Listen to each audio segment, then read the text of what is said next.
And that's how you're going to hear his name being referred to throughout the trial. Now, King Von, he's a prominent member of that Chicago gang. You're going to learn that defendant Banks, Smirkio, defendant Wilson, oh, that's Didi, and other co-conspirators were part of that gang. In addition to being a prominent member, King Von was also a member, what I tell y'all? OTF. You can see his chain right there. OTF. He was a very close friend of defendant Banks. And that's where our story of revenge starts. In November 2020, Quando Rondo and King Von got in an altercation. A member of Quando Rondo entourage shot and killed King Von. So as of November 2020, King Von was dead. And as I said before, King Von was a prominent member of OTF and a close friend of Smirkio. Well, what followed next was defendant Banks became consumed with revenge. You're going to hear a couple of different words for revenge in this trial.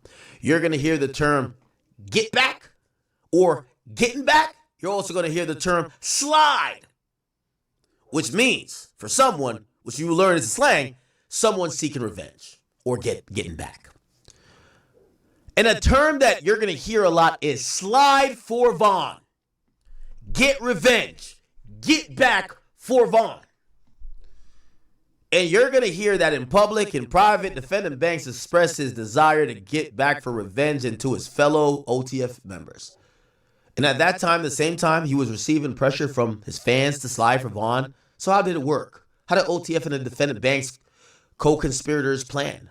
How did they conspire to slide for Von, to get back, to seek revenge? How? Well, I want to introduce you to a couple other key players in the game, okay? You're going to hear about them. You're going to hear about them all over this trial. First, Casey Hester. He's also known as OTF Jam.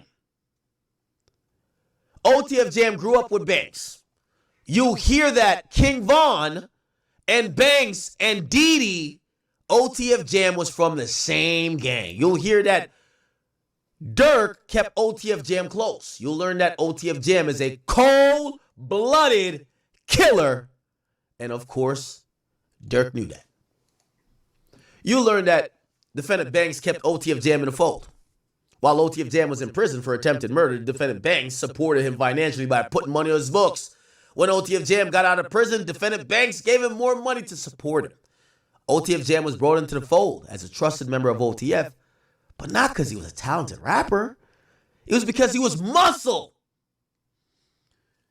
Because he could be easily deployed to do things like kill Quando Rondo, which is exactly what he did.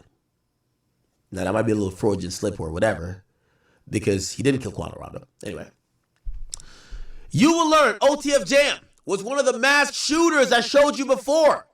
You will see that he, along with Lindsay and another individual who we'll learn about later, they were one of those men who unloaded their firearm to kill Quando. They flew across the country to kill Quando.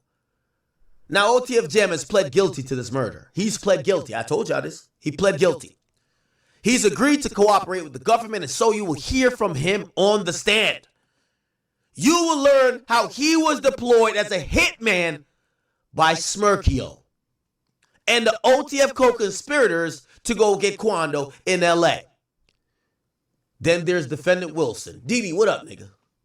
He's also known as OTF Didi. He calls himself the Threat or Big Threat. By the way, here's a photo of him on Instagram. He calls himself the Threat. You will learn that defendant Wilson, Didi, was also a trusted member of OTF and an associate of Durk Banks. You'll learn about his role in the murder, and not only did he fly out to kill Quando Rondo, that he recruited two of the hitmen. He recruited them. Okay? Including his associate, defendant Lindsay. So remember Lindsay, who didn't tell? So he's saying the other person, the third person who's on the stand, got recruited by D. You will see text messages showing that recruitment. And you will hear that OTF Didi, that defendant Wilson, was in one of the stalking cars helping coordinate where Quando Rondo was. Then he helped allow the shooters to get away. Then there is Kevon Grant. Oh, man.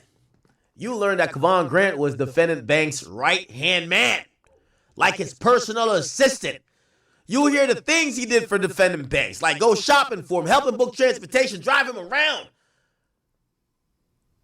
But just like OTF, that had a criminal side, so did Kevon Grant. Okay? You will learn Kevon Grant was part of a stolen car ring, and one of his main jobs was to procure stolen cars and stolen guns. And that's exactly what he did in this damn murder. You will learn that defendant Banks, at his direction, Kevon Grant procured the stolen cars and guns to be used in this murder, and he tried to kill Quando. And that happened to kill Savia Robinson.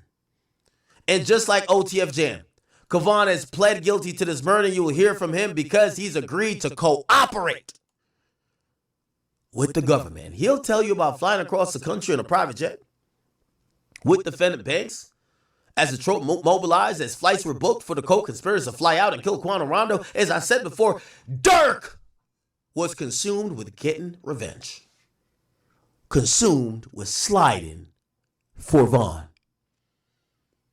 What you gonna hear is that he used his wealth and he used his pure strings to put pressure on the OTF conspirators to seek revenge.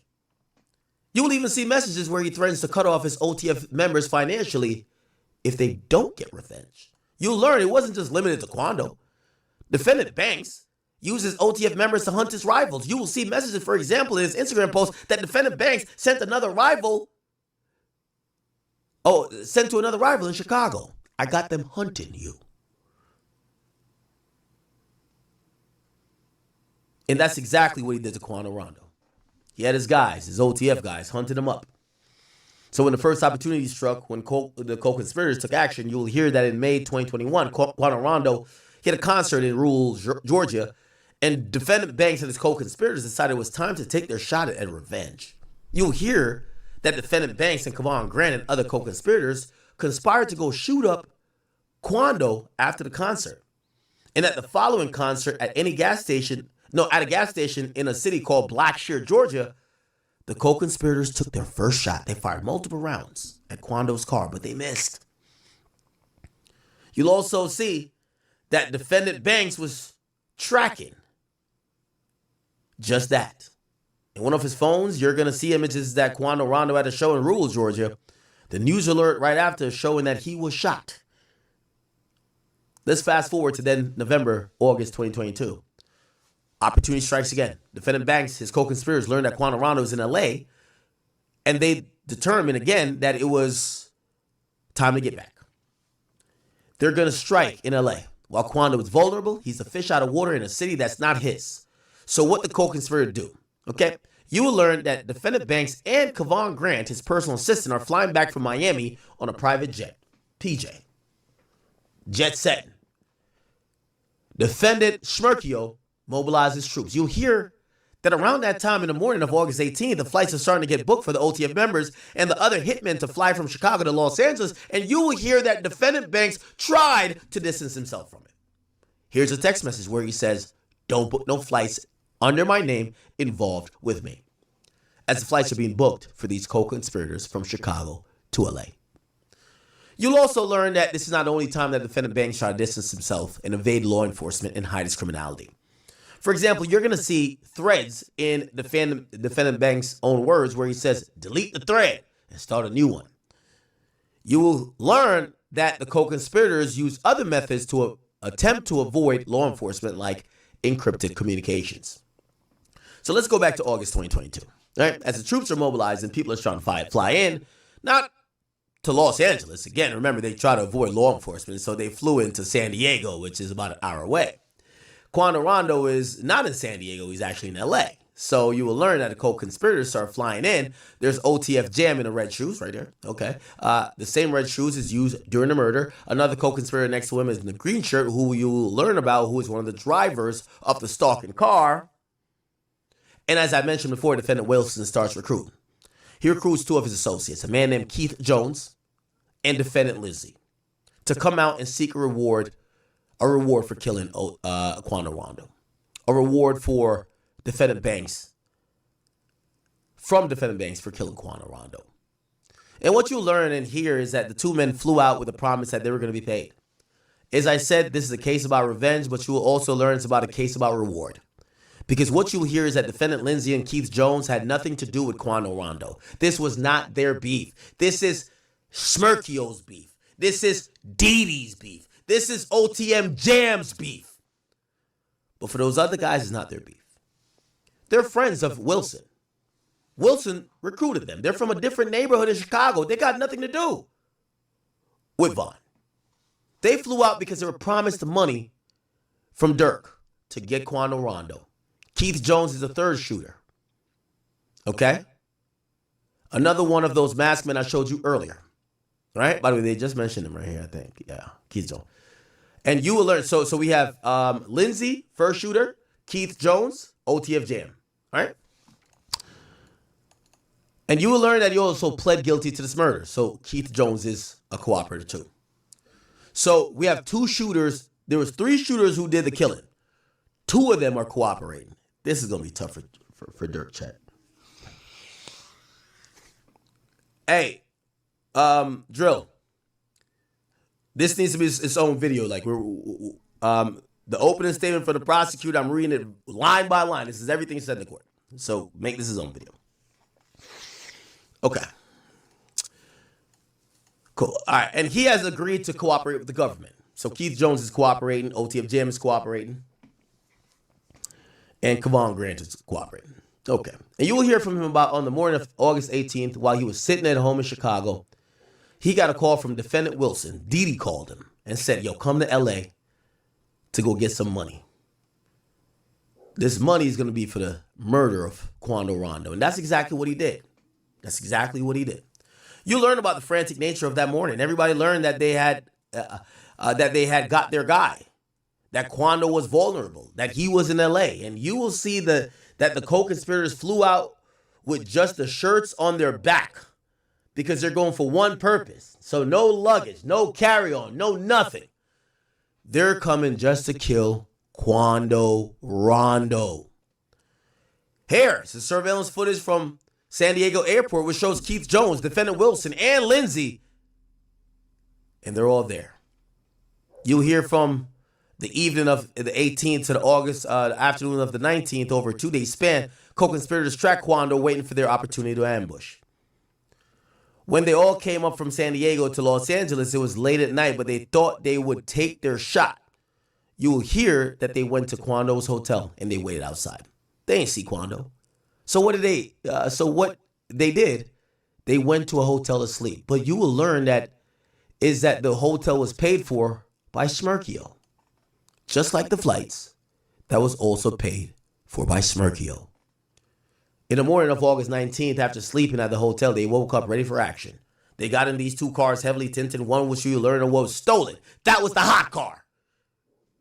He had a fake plate Kevon Grant obtained in order to evade law enforcement. And that from around early in the morning until 5:30 in the afternoon, they followed and followed, and they waited for their opportunity to kill. You're going to see a lot of surveillance footage. And I'm just giving you a sampling right here. Here, Quando Rondo, Savia Robinson, they're in that black Escalade. The two are in a vehicle that's tinted, but one stolen car is following them from the hotel. Okay? And it's following them to a dispensary, to a clothing store, followed, waiting, and lying in wait. Here, Quando and Savia is entering the clothing store in West Hollywood. The co-conspirators circling the block, waiting. When they pull up to the gas station, stolen car, they pulled up into the alley behind, so the shooters popped out and unloaded. Here's a video. It don't got no sound. Yup, 5:30 p.m. on a Friday outside of Beverly Center. Here's another angle if you missed that first one. You'll learn that Savia Robinson and Quando were in the back of that black Escalade, and the shooters were going to come around the corner. 18 bullets, y'all. And as I mentioned before, as the shooters fled, defendant Wilson was waiting around the corner to get away. And then, shortly after the murder, the shooters and the co-conspirators decided to get out of Dodge and go back to Chirac. But not before grabbing a bite to eat. You Can't leave California without a little bit of In-N-Out, you know? Here's the surveillance footage from In-N-Out. This OTF Jam, you know, he a little fat, so he had to get a double-double. Defendant Wilson, Lindsay, and even Keith Jones. Yup, that's OTF Didi. Yup, that's Defendant Wilson. You'll see comparisons of the surveillance footage. Defendant Lindsay is in the In-N-Out wearing the same shoes that he wore early in the day. He changed his clothes, he ain't changed them shoes. Same with OTF Jam. He was wearing the same red shoes, and Keith Jones wore them same gray shoes. So the co-conspirators had their flights paid for. It got booked home. It was paid for again by Smirkio. They celebrated and had a bite to eat. You will hear that following the death of Lil Pop, this is a picture of them headed back from the airport. Shirts on their back. Defendant Lindsay, Keith Jones, Wilson, OTF Jam, and the driver leaving LA. You will hear that after the murder, Banks and his co-conspirators celebrated, mocked, and taunted the death of Lil Pop and the attempted murder of Rondo in memes, in private. They celebrated because they got some get back. But while the co-conspirators were stalking Quando, were tracking him, they were also being tracked because it turns out one of the cars, not the stolen one, the BMW, the other white car, had a GPS on it, and law enforcement was able to track that car everywhere it went. What you're going to learn is that the car that was driven by Kevon Grant, Defendant Banks' personal assistant, and that car repeatedly went back and forth to a rental house where Smirkio was laying his head. Remember, I told you that OTF Vonnie and Smirkio flew back on the morning of August 18th, the same day the shooters came in from Miami on a private jet, and you will hear that OTF Vonnie and that BMW went back and forth to this house, including after they missed their opportunity to get Quando on the 18th. Yes, you hear that in addition to the GPS data, you're going to see some cell site location data showing the approximate location of all the co-conspirators who participated in the on-the-ground stalking. And you'll see that Didi, Lindsay, their phones were always traveling. We got the GPS on y'all. Following Quando with OTF Jam, with Kevon Grant, all throughout Los Angeles, from downtown all the way to the Beverly Center, and then they went to In-N-Out. But yeah, the story don't end with murder. The murder of Savia Robinson, because at some point, Smirkio and his co-conspirators felt the walls were closing in. You're going to see some messages from Smirkio talking to his co-conspirators, including Didi, with suspicion that Jam was cooperating. Also, Durk knew. This is in August 2023. By the way, chat. Academics interview with Lil Durk. When was that? No. That's not the right date. No, I got to look it on Spotify. Yeah. It's on Spotify. Oh, we did it in May. Okay, good. May. You see, May. So it appears that between my interview with Durk and the next couple months, he knew one of his guys was snitching. Okay. It was in August. This is Smirkio saying, Jam, just get ready to snitch, blood. Clear as day. He gonna tell soon. And then he doubles down by saying, as long as we don't break, Jam could tell him whatever. That's Smirkio's own words.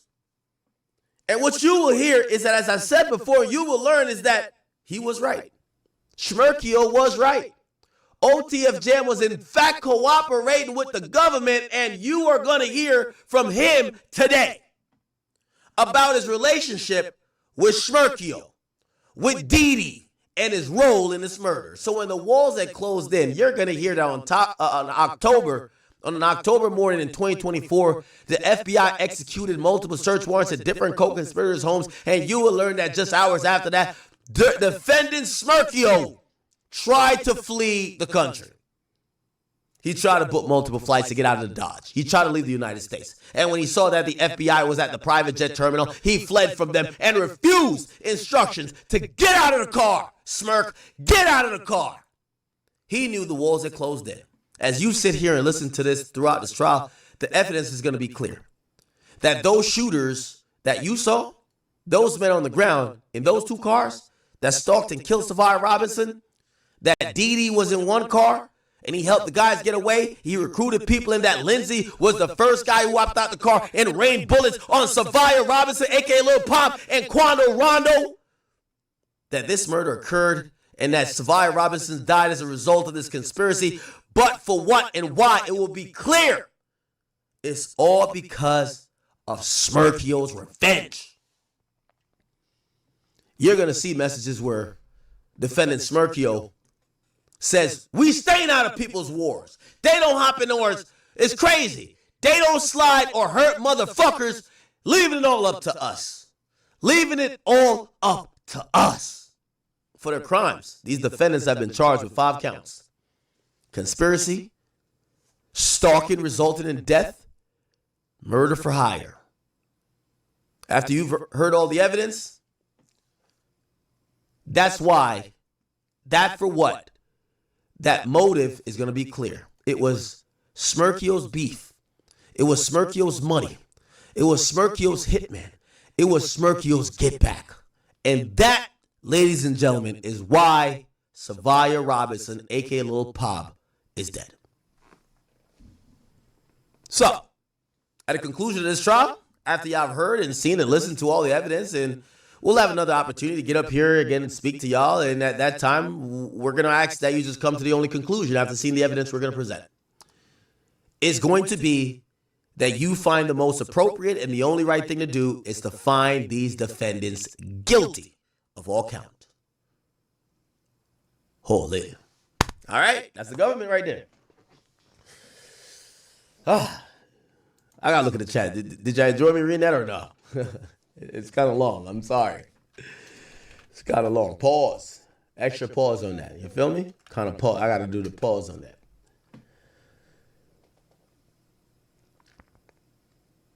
Let me pull the chat up, man. Damn. Again, we got the transcript. We're reading.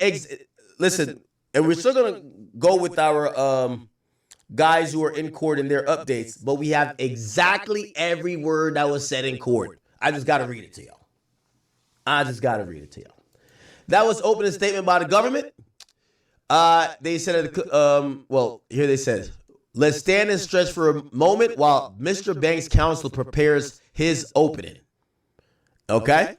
So we are going to get, and so Ms. Goldberg, you could begin when you're ready. Thank you, Your Honor. Okay, so give me a few seconds, then we're going to go. Marissa Goldberg did the opening for Durk. Give me a second. I got to get some water.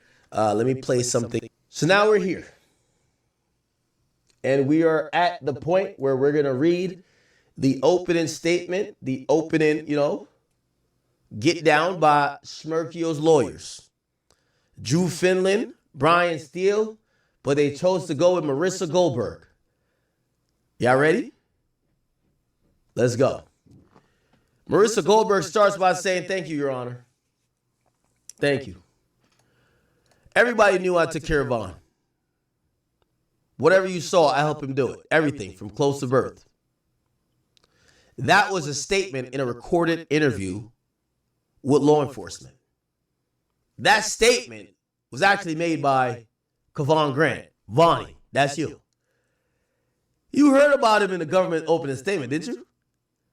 He made the statement to law enforcement that on August or October 24th of 2024, after law enforcement had just busted down his door at the Waldorf Astoria in Chicago, Illinois, when they're executing an arrest warrant to take him into custody, he made that statement that he did everything for Vaughn. Law enforcement came into that suite that Kevon was staying in with his girl. He was busting them cheeks, wasn't he? They sat him down, they talked to him. They talked to him on a recorded interview, and they said, they detailed the investigation that they've been through for some time. since this incident you just heard about on August 19, 2022. They detailed this to him. They told him that they had gone through the investigation, and their conclusion was that a result of that was that Vonnie was in charge. Let me say it again, y'all. The feds, after kicking his door down at the ward off, he's piping his bitch out, they said, we did the investigation on Pop's murder. You're in charge. You're the leader. They said, you're looking at the rest of your life in prison. This is murder. So, we're going to believe you're the leader until you tell us, get this, somebody else is the leader. You just heard from the government that this case was about revenge.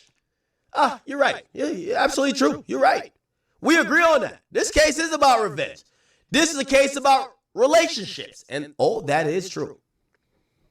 But the relationships go back further than what the government wants you to believe. They don't go back a few years. They go back decades. They go back to familiar relationships in Chicago, Illinois, between two fathers who passed that relationship on to their two sons.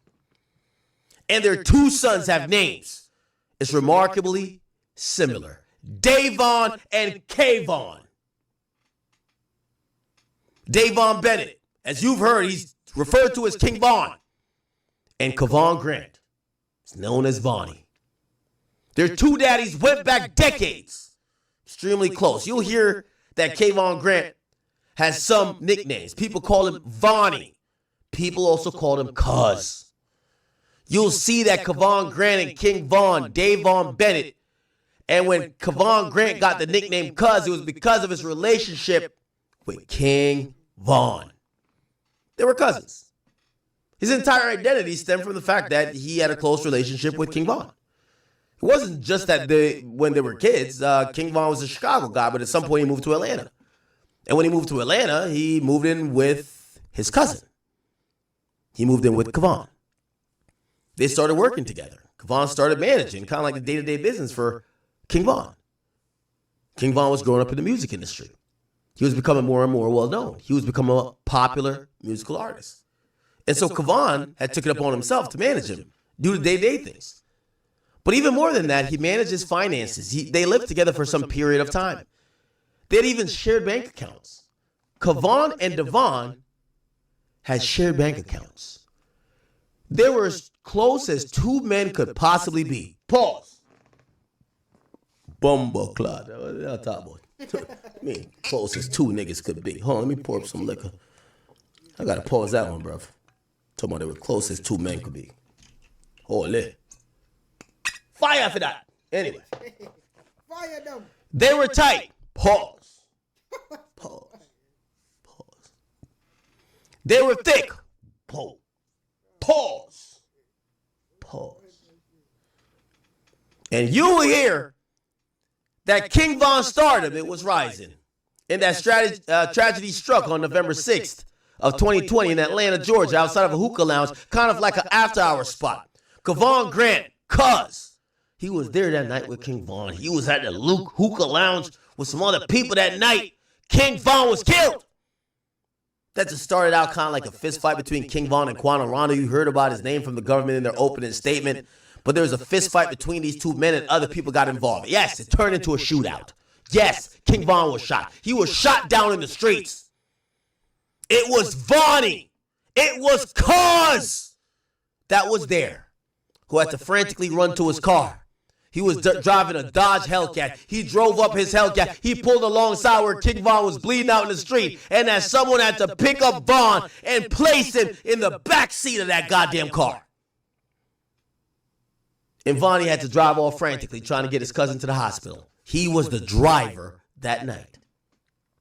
Drove as fast as he could. He's running red lights. He could get to Grady Memorial in Atlanta. His cousin that he's tight with, tight as could be, was bleeding out in the back of his car. And King Von told Vonnie, he told Cuz, why did you let me get shot? Why didn't you do something? So Cuz drove to Grady Memorial. They dropped off King Von, and he was hoping, he was praying that he was going to be okay. And actually, they had one more conversation over the phone in which Cuz, it was Vonnie.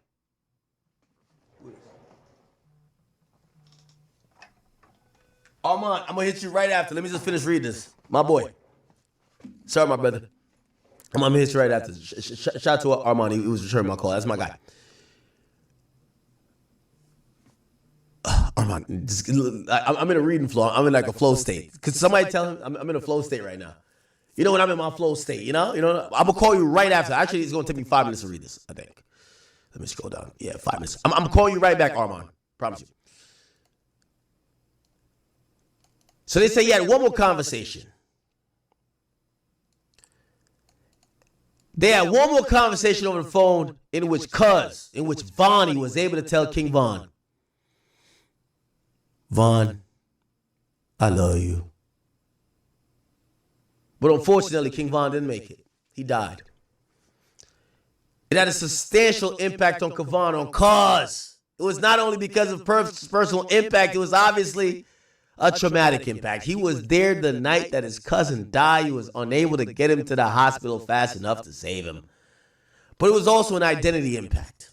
The whole identity was tied up in the fact that he was King Von's guy. He was Cuz. He was the guy that could get things done for him. He was left floundering. And you'll hear that on the night that King Von died, it did have a big impact. And not only just on Vonnie. Von was a beloved musical artist. The whole nation mourned him. He had a lot of fans. There were celebrities posting tributes, things like that. But yeah, of course, yeah, Durk was impacted too. And you've heard a little bit about Durk. But let me tell you a little bit more. Shmerkio is a 33-year-old man from Chirac. He gained his success in the music industry, but he's more than that. He's married. He got kids. He is a public face, and he was a public face of that connection with King Von. But it wasn't just Shmerkio that was impacted that night. The whole community around Chicago was impacted. Lots of folks felt the loss of King Von, and you will see that. You will see text messages from other folks indicating that they really felt that loss. They felt that trauma, particularly Vonnie. So Vonnie was left floundering. What is he going to do now? He saw an opportunity. He saw that Smirk was also upset. He was upset too. You'll see that some of the messages that he lost somebody who was close to him, he was frustrated. He was angry. He was expressing himself. Part of Smirk's appeal is that he's a vulnerable man. He made expressing emotions and feeling acceptable, and he lived what he did out in public. His private messages also expressed those feelings of pain and hurt. That another young man was killed before his time, you will see that. He will express those emotions, but he was not the only one. But what he did was took those feelings and channeled them. He channeled them into what he knew how to do best, which was make music. Yeah, you heard what the government said, that this is not a case about music. We agree. It's not a case about music. The government is going to present you with songs and lyrics and try to say this is some sort of expression of hatred in Mr. Banks, but that's not true. That was him channeling emotions through his artwork. And that it was really an expression of the way the community around him felt. The government will say that Durk has a nickname. They like to call him Blood. You will see some of the text messages, they refer to him as Blood. And that is really an exaggeration because the term blood is used back and forth among many people in that community. It's like brother or bro. You will see individuals referring to each other as blood, back and forth. That's not really a nickname. That's just a term of endearment. Smirk had another name. They called him The Voice. And what that came from is that it stemmed from being the voice of the people, the voice of the community, of the trenches, of the folks who were downtrodden. By the way, I want to hear the white woman say, of the trenches. I wish I could see that. But he was known for that. He was known for making music express those feelings of the people around him, not just himself, the feelings of hurt. Because Banks knew how that felt. He grew up with nothing. He channeled that into his music. And yes, with that public face, the nation was mourning King Von. You'll see that there was some pressure. If you could, say some of the reaction from the public was wanting him to do something or say something, you will see some messages. And this was a trolling campaign. People just wanted to get under his skin. They would say things like slide for Vaughn. Like there would be a social post where people were just flooded with these slide for Vaughn comments. It was trolling. Banks acknowledged that he understood it was trolling. And the reason that was directed towards him was because it was a public face. There were all of these other people in the community feeling that loss. But there was no way for the public to channel that towards anyone else. He just happened to be the only one that could channel it to. The government's going to claim that Mr. Banks is some sort of leader. You heard about OTF, Only the Family. Oh, absolutely. Yeah, he had a music label. It's called Only the Family. He had artists signed to the label. Yeah, it was a successful label. But that's what he's a leader of. When they claim that he's some sort of, he got some sort of control or leadership of other people, you will see that's actually the opposite in the evidence. The people really didn't listen to him.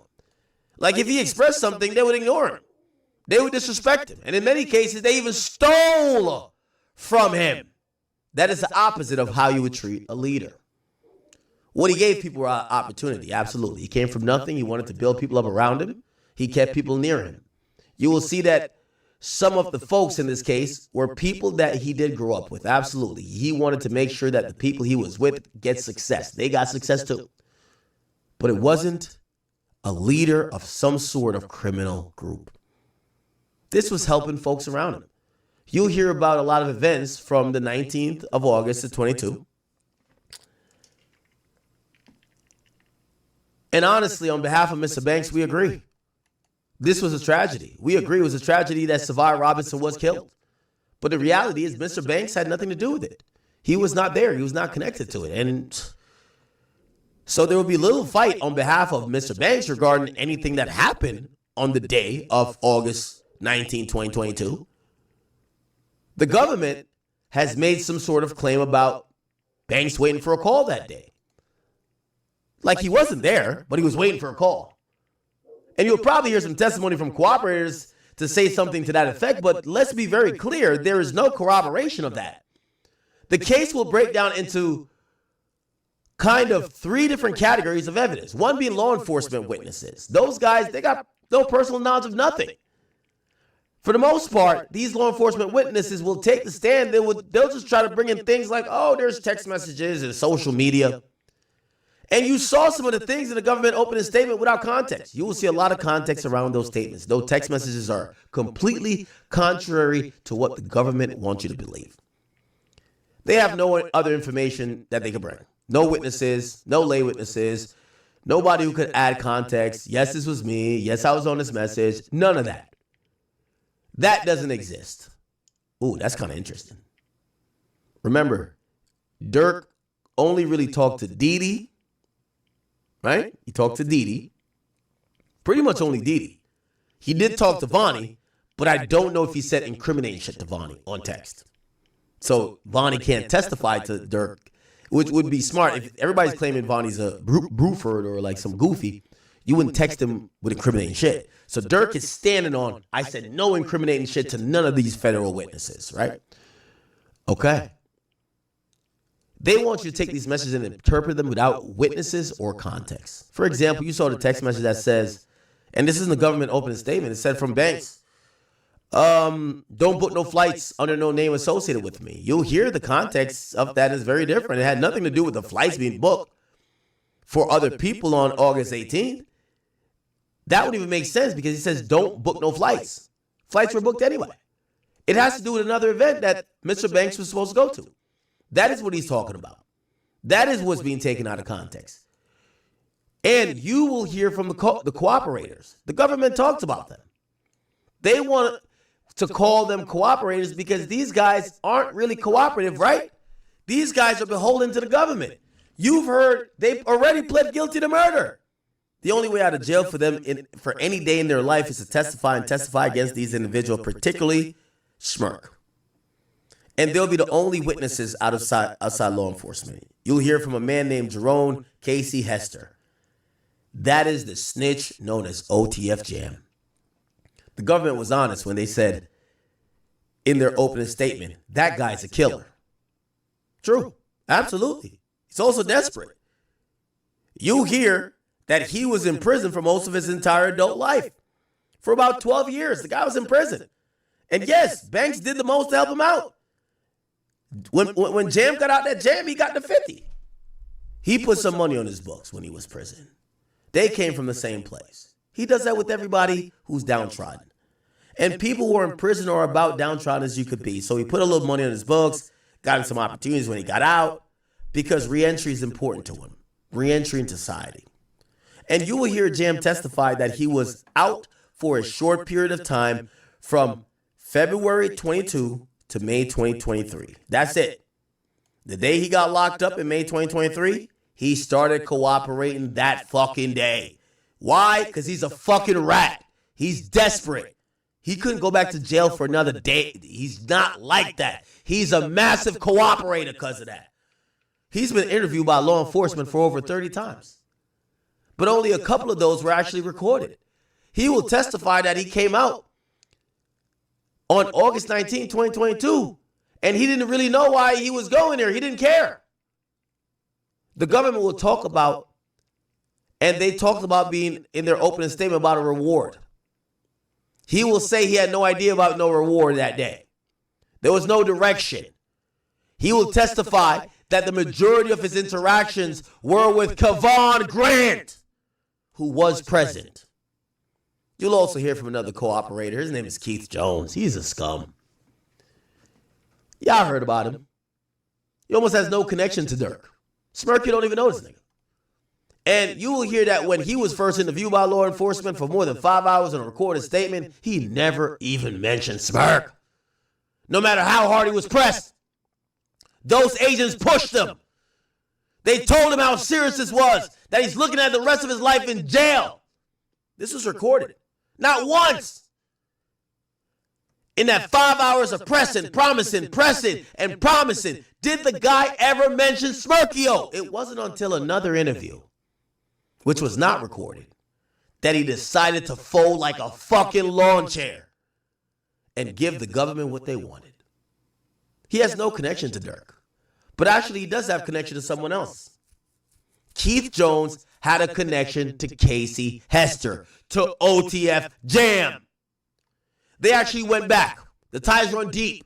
As we talked about before, these guys went back to Juvenile Hall. That's how deep it goes between them. But y'all gonna hear from OTF Vonnie. He's a well-known snitch. He's gonna testify for the government. He's gonna testify that, he was the guy that was the personal assistant. But that's not really true. That was a misnomer. Okay? You try to minimize his own involvement in this situation. He did way more than that. This guy had ties to the criminal underground. The government just told you that was true. This guy had the most ties to that world. He was the guy that did everything on August 19, 2022. He booked the hotel. He secured the cars. One of the cars was a rental. He rented the car. You'll hear one of the cars was a stolen car. He secured the stolen car. On the rental car, he secured the fake tag that was put on the rental car. That he got to the hotel and he went off. He went to REI, the store that he bought ski masks for all the individuals. That he arranged for the Sprinter van to take them to San Diego to Los Angeles. He accompanied them on August 18th and accompanied them on August 19th. Vonnie was there for all of this. He did all of this. But this wasn't the first time that he did that. You heard the government say there was another incident in Georgia, in a small town, kind of close to Savannah, called Blackshear, Georgia. Guess who arranged that? Kevon Grant. Now, I know some people are going to think this is like, because they could editorialize in this opening statement. So they might be like, oh, you're snitching on Vonnie. Vonnie already admitted this. So because they know Vonnie admitted it, they're just using his own words against him. So they're not snitching. Okay? This was a concert Quando Rondo was performing. Kevon Grant secured the car, secured the guns, secured the people. He did all this back in May 2021. And thankfully, they were unsuccessful. Nobody was hurt. But this is his M.O. This was Kevon Grant's M.O. The gas station. It was a shooting at a gas station with stolen cars, stolen guns. OTF Vonnie arranged it. He did it again, August 2022. Now he will claim that some of the things were paid for on a company card called Astronaut Sounds credit card. And Astronaut Sounds is a company that's associated with banks. That is true. But Kevon Grant, as working for that company, had access to these credit cards.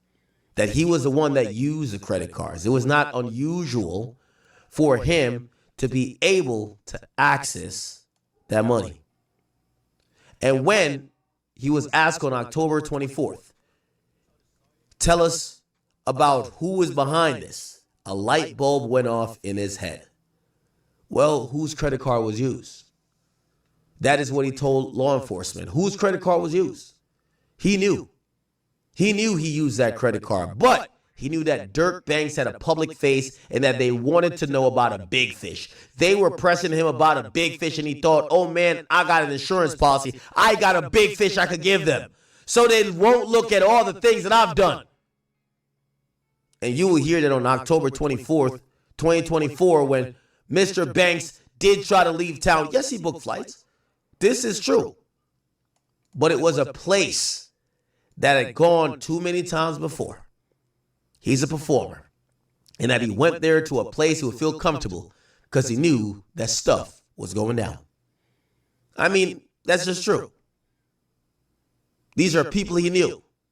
He heard about these things going on. He's a public face. He's not trying to get away. People know who he is. He was trying to get some space. Okay, this is horrible. I don't know why they... That happened. But it was for the purpose of giving Smirkio some space. There was no charges against him at the time.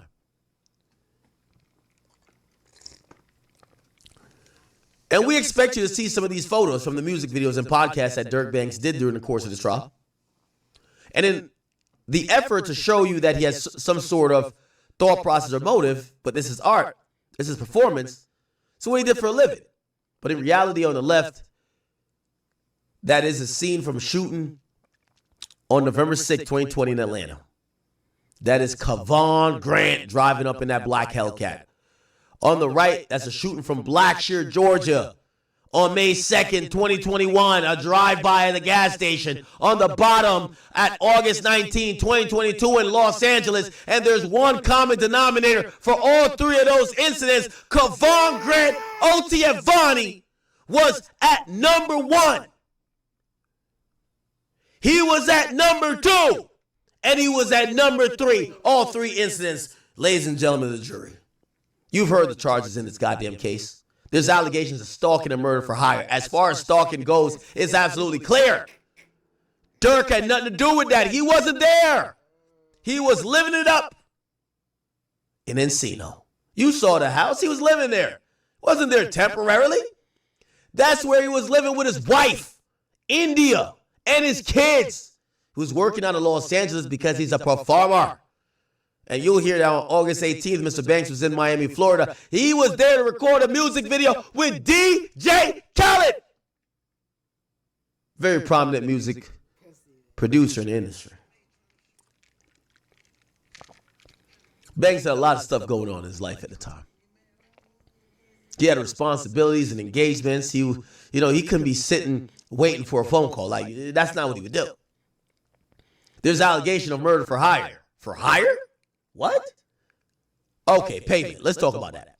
If you want to follow the money as evidence in this trial, you're not going to be able to. You know why? Because there is no fucking money to follow. There is not going to be any evidence of direction, no instruction, no promise, no assurance, no payment, no bounty. Nobody got paid. This is murder for hire, allegations that involve something where nobody gets paid. Smirk is a performer. He won a Grammy. There's only one individual who has been practicing to take the stand for a long time. He's been practicing his performance, hoping he gets an Oscar. Mr. Banks is a performer. He's a celebrity. But he sits here today as a 33-year-old young man in a very, very serious situation. This is not a performance. This is not a show. This is reality. And I know you as jurors will take your job extremely serious and will listen to all the evidence in this case, and you'll realize there is no evidence at all, because the evidence against Mr. Banks doesn't exist. I'm very confident that you'll look through this and find Mr. Banks not guilty of all charges. Okay. W.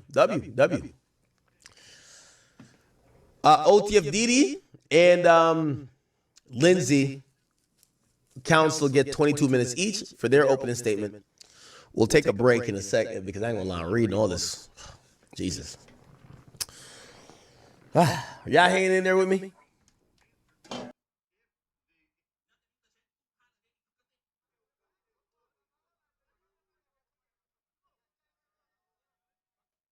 Suddenly, every man and his dog is a sports fan. Good thing Ned's makes it easy to get amongst it. Everything you need right there when you open the app. Smash out a multi in seconds. And use the punter's toolbox for extra protection and value. So whether you're new or know your stuff, get amongst it with Ned's. Chances are you're about to lose. For free and confidential support, call the number on the screen or visit the website. They got me feeling like I'm akademikes. Can't ride no. I just want to tell y'all in advance of us covering this case and this trial, we were trying to be fair, okay? I want to let everybody know, I know. Even though I don't believe the war in Chirac is the biggest thing I've ever done in my career, it is definitely one of the most important things, 100%. I know. I can't cover this trial being a Durk defense squad. Also, for anyone who has the opinion, whether it's me, Traplo Ross, or anyone else, to say, oh, what y'all are doing is some police shit. The police already did their shit. The police, everything we're getting info from now is not even from the streets. The streets usually tell us and snitch and self-snitch. The police already did their work. What all we're doing is reading, listening, and reporting. Okay? So I want everyone to know there is no new info. Obviously, there's like some folklore stories in relation to the case that will be conveyed. But the majority of what you're hearing is going to be what the police already allege. Whether they have charged those crimes or not, they have a whole theory about what they claim Durk was or Durk did. Again, when we repeat, or when I repeat, let me speak directly to myself. When I directly repeat what's being alleged, please don't think that I switched up on Durk. Another thing, as much as I love Durk, shout to Dewey Lowe, shout to DJ Ben. DJ Ben said yes. Vance, I'm gonna hit you back. I'm not OTF, and I'm also just not a defense lawyer for them. Okay, so I'm gonna try to be as fair as possible. I want to be as optimistic as possible. Yes, I'm a huge Durk fan. I don't want to see him go to jail. By the way, this is unprecedented territory. We've seen rappers get convicted and sent to jail for murders or, whatever. We saw what happened with Tay-K. I can't tell the last rapper who went to jail like for life or something like that. Durk is clearly the biggest rapper who's facing life. And make no mistake about it, Thug beat his case, or we call it beat his case, but he took a plea. That case was bullshit. It was out of Fulton County. Young Boy was facing a couple gun charges, but he was never facing life. 6ix9ine was facing potentially like what would amount to be life, like 40 years, but he cooperated. This is the first time we're going to see all the resources, all the love, all the popularity that Durk has. And with all due respect to YNW Melly, he's never been convicted even now. He got a mistrial in the first case. This is the first time we could see a rapper in his prime, arguably top 10 rapper in the game, potentially go down and get sentenced to life in prison. Make no mistake about it. If Durk gets found guilty of murder for hire, there is no other wiggle room other than life imprisonment. It's a done deal. It's a life or death situation. The government did not elect for the death penalty here, and that's not going to be on the table, so it's just automatic life that Durk would face if he got convicted for that. He has another trial that's pending. Again, I say all this before we get into the weeds of all this stuff. You're going to hear a lot of things. You're going to hear a lot of things, and I want to remind you guys, just like how we covered the Tory trial and other things, despite my disposition, I like, and I'll tell you my biases, I like Durk, and whether I'm saying something that you might think is not for Durk, it's not about what you know, it's about what you can prove. We're in court now, okay? It's not about a YouTube video, it's not about a YouTuber, it's not about what you know, it's about what you could prove. It's not about what you see on Reddit, Traplo Ross, me, Trenches News, King Yellow, or whoever you watch when you're tuned into Chicago. It's about what you could prove. So right now it's put up or shut up time, and I hope I could do the best service of giving you guys all the pertinent details of what's in the case. This particular trial is a federal trial. It's happening in LA. Federal trials are not broadcasted anywhere. There's no cameras in federal court. Never has been, never will be. Okay, so this is not like the Keefe D trial. It's not like the ASAP Rocky trial. This is not like, even though there was no cameras in the Tory trial, it's explicitly illegal. And from what I've been told, when you walk in a court, they do it like they do these comedy shows now. You got to put your phone in a pouch. It is locked, and you only could unlock that pouch with your phone. You keep the pouch. You can only unlock it when you're walking out of court. Maybe certain outlets could live tweet within the courtroom, but no one could film. No one could audio record, and there could be no pictures taken. Everyone who is going to be going to court has to respect these things. And here's the thing, even though I'm going to, I plan to show up at some point, even I have to move a little bit different than I moved to the Diddy trial, because I was never going to the Diddy trial. So the Diddy trial was never going there, but they would have probably tried to sanction me because I was calling people their real names instead of Jane Doe. So you have to adhere, if you're going to court, by these rules that the court is enforcing. Whether it's like, if for whatever example, I don't think they're going to be, even though it's protected witness, I think they're kind of going to be liberal to some point with saying OTF Jam's name or OTF Vonnie. Before, in like a federal case I was with Diddy, Daphne Joy is never named. She's Jane Doe. And if you reported outside even of court and called her Daphne Joy, they would take your pass away from being in court. So I'm going to try to play it safe a little bit, with the expectation that I'll probably want to be in court at some point. But we're not going to let that compromise how we cover the case, okay? All right. I think that's about it. They went through the jury selection. Jury selection was a doozy. I'll give you a quick update on how that went. By the way, we have videos of people who are there. There's so many great journalists. And I do want to make this point. As last week I started out like my stream and everyone was talking about, I calls out journalists. Yeah, I called out these old antiquated people who are in media who get the journalist title. Let me tell you this, whether it's Armand Wiggins, whether it's, to me, even Milagro Cooper, whether it's Traplow Ross, whether it's any of these independent journalists who go to L.A. and they're going to sit there through the trial, they're taking notes on the breaks, and by the way, even Attorney Jasmine, even though apparently she's an attorney, you guys are the journalists that I commend. And again, obviously, this is only one scope of hip-hop.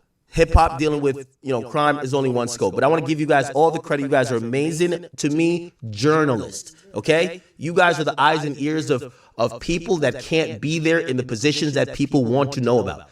That's what, to me, journalism is. While everyone last week was hung up on this idea of, ACT calls out the journalists, no one actually, I really want to reroute that discussion on people who's doing the work. I constantly said, do the work. So Traplow Ross, shout to you. Who else is there? There's a bunch of other, great journalists. I think there's a guy, what's his name? Daquanit? Like, I'm going to play these guys' videos. So I'm giving them credit. No shots to no one, because we're going to have to hear every single side of this because we're not in court. Okay. Perfect. So let's start out. I think I did a good job, and we will constantly retouch. If you're watching and saying, well, if we're not in court, how do we cover the case? So we get updates about like every 2 to 3 hours. It's going to be said what's said, who was on the stand. Pretty much a good breakdown from 4 to 5 people is going to tell you what's Durk's demeanor, what did India walk out of court. We'll get all of that. But in between time, and this is what I call covering the trial, we're going to, everything that's mentioned in court, we're going to go do our due diligence, find the facts on it, find the exhibits that they're probably using. We've seen that they're using over 300 exhibits, including even my interview. We're going to be doing that deep dive that you guys clearly know when you come to, one of my streams, and we're doing this type of content we're going to get to. All right. Without further ado, let me just give you a short overview without playing one of these guys' videos of how jury selection was. Shout out to Attorney Jasmine. I got this information from her. It was about 80 people that was summoned. I've learned something interesting by talking to Trap Lord Ross. Apparently, the way how jury selection works, so they have what's called a voir dire. And that's like a questionnaire that's basically meant to figure out if that person who was summoned, right? Jury duty is actually part of everybody's like obligation. If you were summoned to do jury duty, you answer a questionnaire and then you're kind of like questioned afterwards by like the counsel of the AUSA and clearly the counsel of the defense team. If for whatever reason there's a red flag, they could remove you. But one thing I did not know, it's not of 80 people, they essentially just say, let's find the best 12. Essentially, they summons 80 people, they assign them random numbers. And what's the thing is, as they go through the selection, it's assumed that the first 12, right, is 12 plus 4, so there's 4 alternates. So the first 16, they're the jurors.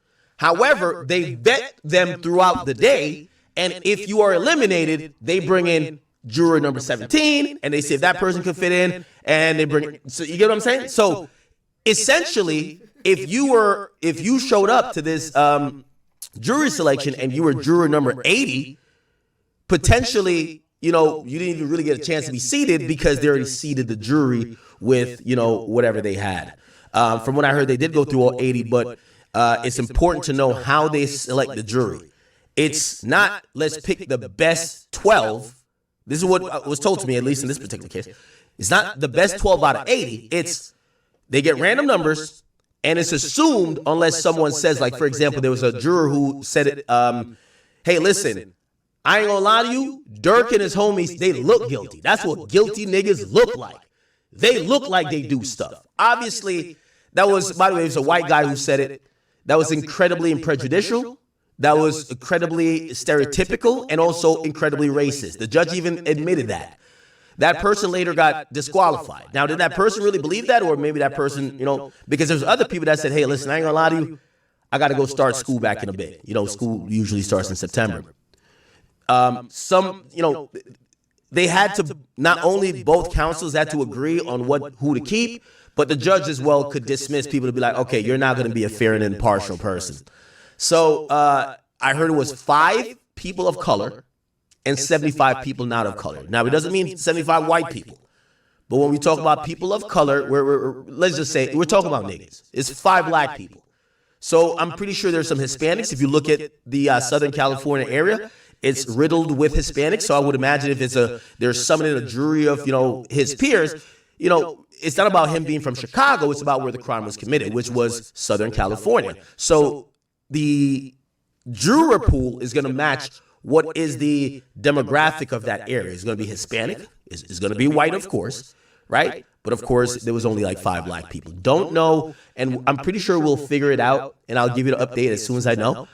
Did any African Americans, and I would imagine that would be a big deal, did any African Americans make the final panel? By the way, here's the thing too. We saw it in the Diddy case where they quoted and cited an old case that because there was a systematic way to eliminate most of the black people that could have been on Diddy's jury, they wanted a mistrial. It wasn't granted, but there was case law that matched that if the prosecutors go through a way to try to eliminate anyone that could match the defendant's phenotype, racial background in any type of way, that would be a way to prejudice the trial. Right? Now, obviously, certain things, if someone says, yo, I'm a Schmirk fan, you can be black, and you can say, I'm a Schmirk fan, man, it's OTF for life. They're not going to put you on there, okay? Anyway. So, they seated a jury on Friday. Opening statements was to start today, and it did. They had a few little issues, and I'll play the videos of the people who are there in a second, but they had a few little issues. For example, and I asked about this when I was thinking about going. I asked Trap Lord, I said, Trap, if I come in there, how much, like, certainty that I'm going to have a in-court seat? Because I know, as, you know, remember they reported back in the day, they said, oh, well, there was a hearing and only India showed up. Well, India wasn't at all of the pretrial things. But you think India was going to be there this morning, first day of trial? Of course she was. There's cameras capturing her coming into court. A lot of people, the families of Lil Pop is in the court. There's so many people, and from what he told me, he said, yeah, it's getting a little bit tight, but there's still a little bit of room. Shout to Trap Lord. He actually applied for months ago, like this journalist type of thing, and that's another thing about journalism. The sheriff approved his press pass, so like he gets preferential treatment. So shout out to him. But for everybody else, apparently they're complaining today because there isn't enough room in the courtroom and there wasn't an overflow room. Keep in mind, when it came to the Diddy case, there were 2 to 3 overflow rooms. So there's a main courtroom, and then they send the video feed from that courtroom to 2 to 3 separate courtrooms that people could watch. Remember, these trials is for the public justice and the public good. So if there's an overwhelming demand of people wanting to see the trial, granted they can't record it, the judge has to take that into consideration and make amends. So apparently today, based on everything they've seen so far, and maybe that's them underestimating how popular Durk is, they did not have an overflow room. So a lot of people were not allowed in. I believe Mo Gagnon was not allowed in, or at least that's how it sounded. I'll play what he had to say. I see Seti Nash out there. I want to give credit to all the people who are putting boots on ground. And if not for anything, let me tell you, as whether you like me or not, new media, I'm a strong advocate and proponent for these guys who are going out there. Like, y'all could keep y'all Rob Martinens and whoever else that y'all claim do journalism. I'm gonna keep the people who I'm seeing put the work in. So if it's Armand Wiggins, if it's Milagro, if it's motherfucking Trap Lord Ross, even Seti Nash, they're out there boots on ground. Y'all could keep shorty name that says, hey, I called around for a statement. I'm good off that. Anyway, shout out to even Mo Gagnon, and this is what he said about what happened this morning. So if you don't know how these trials start, the judge usually welcomes everybody there, describes the process and the charges really quickly, and outlines the process of what's going to happen. Opening statements, you have the defense and the prosecutors who go. You have the prosecutors who go first. So this is how the game is played. The prosecutor go first. They lay out a case that they have now got a grand jury indictment, actually 4 indictments. It's 4 superseding indictments that a criminal complaint at first. And now these indictments are the probable cause that have these guys arrested, and they are going to explain, just like how, remember I did a whole little, almost like documentary, just talking you through the whole thing. They're going to do the same thing in an opening statement to say, this is what you're going to see when we're done proving this case. So it's important for anybody who's never like watched the trial, or you're a little bit new to this court stuff. I'm here to break it all down for you. In opening and closing statements is the only time the attorney and the AUSA, basically, they're damn near addressing the jury, and they get to editorialize. Other than that, they can't just go with a narrative. They have to bring witnesses and evidence. So you have at the beginning of the trial to kind of give your story of what you are going to prove. At the end of the trial, closing statements, you're going to sum it up and describe what you said you were going to prove and kind of showcase how you did prove it. And then it goes to the jury. That's it. So opening statements are very important, and also closing statements. One of the reasons I think Diddy's not, wasn't convicted of RICO and even sex trafficking, they said that his lawyer for the closing statements bodied that junk. He was telling jokes. He was like a comedian out there, which again, that's the time you get to address the jury. Before then, you're addressing the witnesses, and it's not about your narrative. And, anytime you inject something that might not be backed by fact, you could be objected to. But in opening statements, you could tell your story. Okay? All right. Anyway, it started today, and Mo gave us an update about how crazy it is at the courthouse. Check this out. Major controversy outside the courtroom in the Little Durk trial. Too many people, not enough seats. The court should have known that this was going to happen, and there is no overflow room. Typically, federal court proceedings open to the public. What they have, main courtroom, everybody can go in there. There's more public than can fit in that courtroom. They open up an overflow room. The overflow room is reportedly starting to be open, but opening statements are starting. Good chance this trial will start without all of the public that wants to attend and see it being able to attend and see it. This is not a surprise. They knew this was going to happen. On Thursday and on Friday, when the jury pool was going to be in the room, they had to move the reporters out and the press and the members of the public because the room could not fit everybody. There is a bigger courtroom. There's a courtroom on the first floor. That first floor courtroom is a ceremonial courtroom, lots of seating. It could have been used on Thursday, could have been used on Friday, accommodated the jury pool and all the people. It definitely should have been used. Now, I want to put this in perspective. I'm not sticking up for the judge or even the court system of LA, even though it's a federal infrastructure here, not even state. Well, there was a federal infrastructure in the Southern District of New York. The press was staked out outside the courtroom with tents the week before. It's been pretty quiet.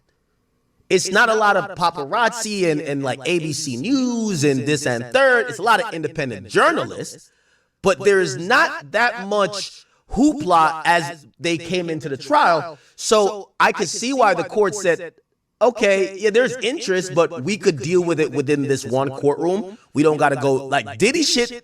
There was people like camping out. Okay. There's a video real quick of, is my man Cousin Tino out there? If y'all don't know, man, Cousin Tino, chat nigga all day, you know, he's part of the squad. I think he might be out there too. Like, that's my guy.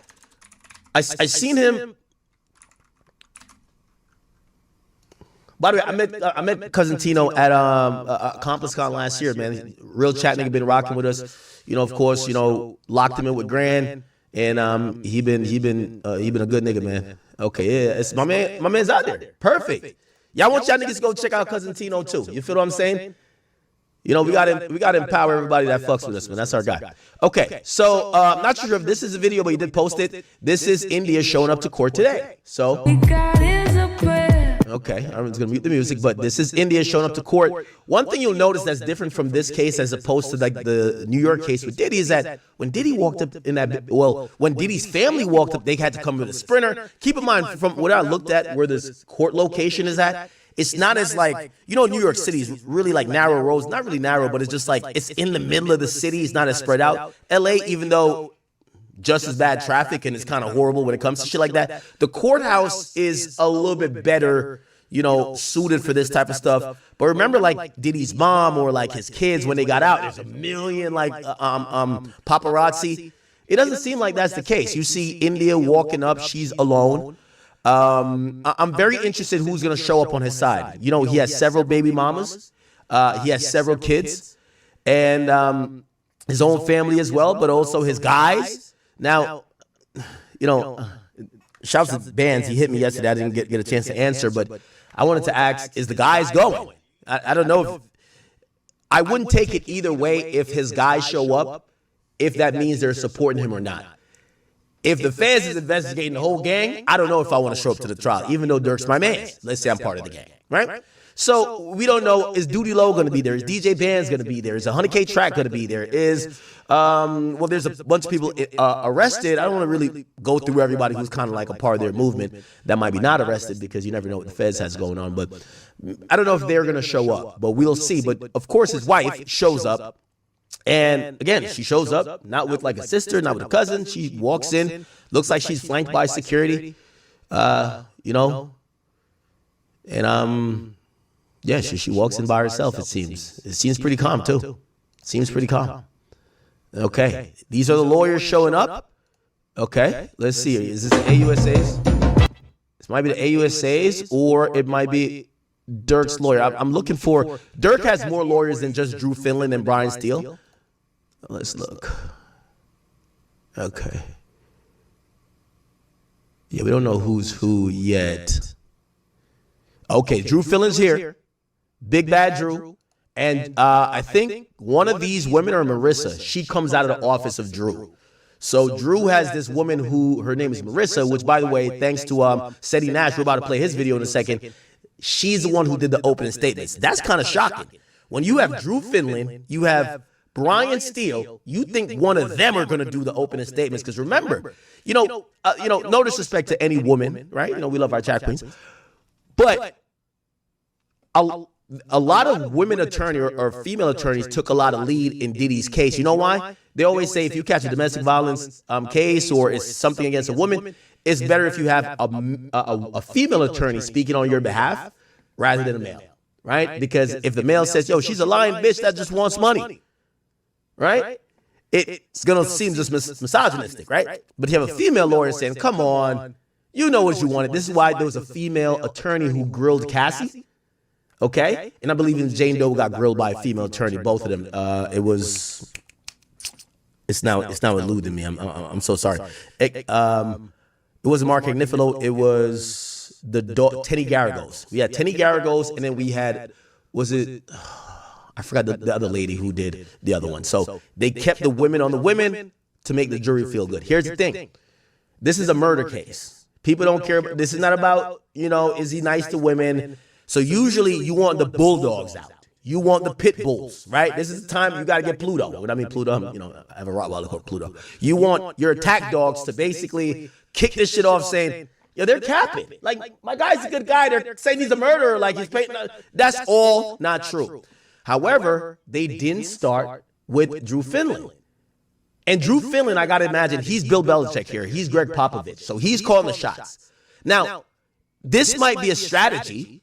This might be a strategy that we saw, even though that was more of a female case with the Diddy stuff. We saw Mark Agnifilo do that too. Mark Agnifilo did interviews before. He didn't do opening statements. Mark Agnifilo did not do opening statements. Instead, he had a dream team of lawyers. He called this guy for that, called this person for that. There was this one smart kid that he had for like all the technological stuff. He was over here just plugging and playing, and I got to be honest, he was really good. He brought that African-American woman from the YSL case who was a lawyer, and he put her in there, and she dropped 55. Can't even lie. So he played quarterback and coach. So Drew Finland, billion-dollar lawyer, he's showing up. But he's showing up with two people that works for his firm, and apparently he doesn't do opening statements. One of them do. Okay? They show up. It's game day for him. It's game day. Now, his rate is through the roof. They're saying a guy like this, $3,000 an hour. 3 bands. 3 bands an hour for the billion-dollar lawyer. If he beat this case with Durk, just transfer all your assets to him, because 3,000 wouldn't be even the word. I mean, Brian Steele already is just seen as, and remember, listen, this is such a super team. Imagine putting, this is it right here. Imagine putting SGA, that's Shea or Gilchrist, whatever, Alexander, who's the MVP guy. Imagine putting him on the same team with Wemby. That's kind of what this is. This is already. You have Drew Finland and Brian Steele. And then you have a shit ton of other attorneys. He has his his Chicago attorneys. You know that girl that looks bad that people are like, damn, that's Dirk's. He has her. Everybody's on the field. I'm going to tell you why. Because there's going to be some detective that comes up. They've been wanting Durk for 10 years. They're Chicago detectives. Remember in 2019, Chicago detectives flew from Chicago to Atlanta to testify about how much Durk was in gangs and he was a bad guy that would shoot someone. Chicago couldn't get him. They only got him on gun charges. So when they saw that someone got him, which was Atlanta, the detectives took a flight trying to get Durk convicted.